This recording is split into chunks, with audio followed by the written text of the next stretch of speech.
Hello friends, welcome back to the garden. I am again at the front garden. It's so beautiful because I was cutting my grass, and then of course I'm gonna have to spend some time in the front. Even there's a lot of stuff waiting for me on the back garden, but I am right here.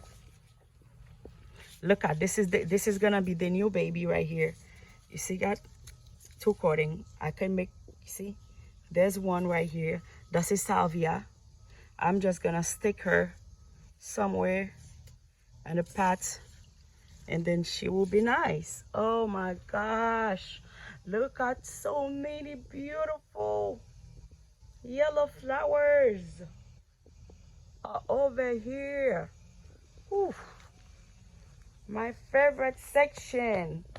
Oh my god, surrounded by with some beautiful green, blue, purple flowers in the front garden. It's like, oh my gosh, it is so nice, so nice, so nice, so nice.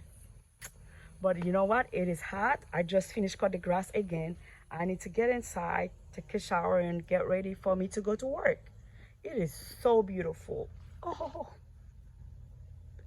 I am so proud of myself for this garden. So proud of myself. And there's some seed right here.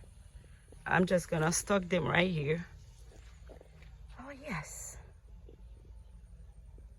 this is something else.